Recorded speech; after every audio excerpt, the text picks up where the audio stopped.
ইচ্ছে থাকলে সবই সম্ভব হয় সত্যি।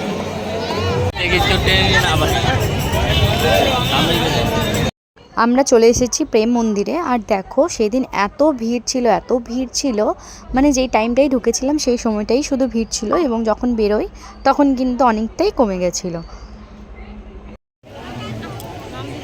দেখো শুধু কৃষ্ণ লীলা, ওই দেখো কৃষ্ণ। প্রেম মন্দিরে ঢুকে যা, আমি আছি। বল বল কাউকে বল, একটু এগিয়ে আয়, এগিয়ে এসে ডানদিকে দেখবি, একটু এগিয়ে চলে আয়। আমরা যেতে পারবো না ওদিকে।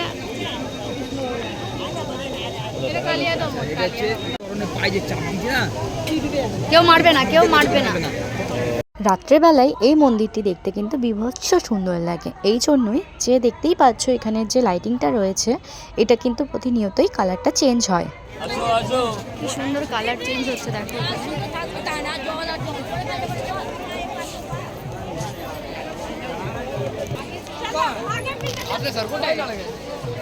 আর এই হচ্ছে আমাদের গ্রুপ। না না, এই কয়েকজন না, বলেছিলাম না 56 জন, তার মধ্যে কয়েকজনই।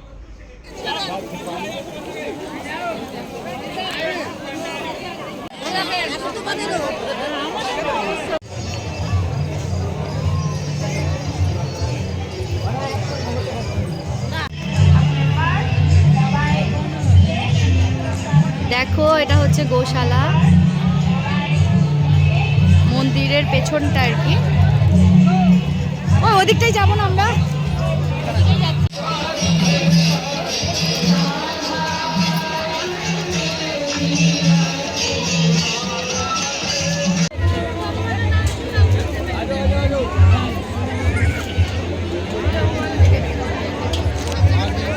গোবর্ধন পর্বত, গোবর্ধন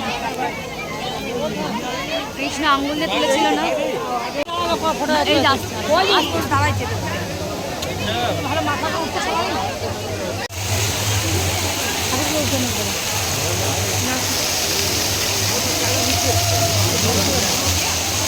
চলো এবার তোমাদেরকে দেখাবো প্রেম মন্দিরের ভেতরের দৃশ্যটা।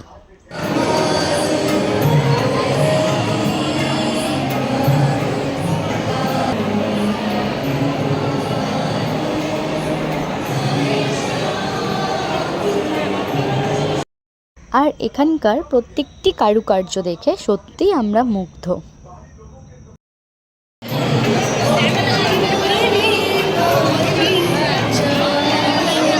আমি আগেই বললাম মন্দিরে কিন্তু সেদিন ভীষণ ভিড় ছিল। দেখো ভেতরেও প্রচণ্ড ভিড়, যার জন্য আমি ঠিকঠাক ক্যামেরা করতে পারছিলাম না।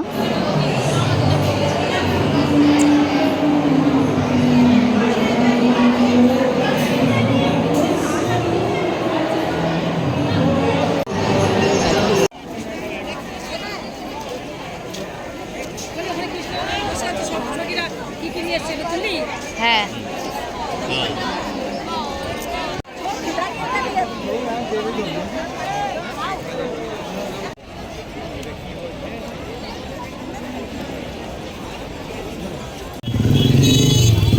তো এখন আমরা প্রেম মন্দির থেকে যাচ্ছি অন্য জায়গায়।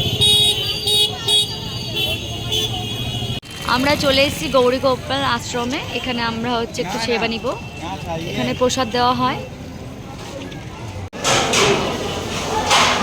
তো এখানে আমরা সেবা নিচ্ছি।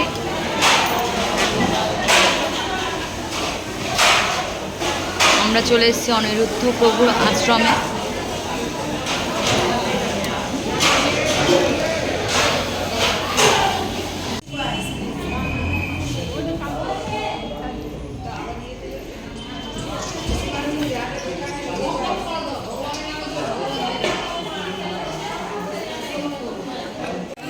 দেখো এখানে এসেছি চুড়ি নিতে।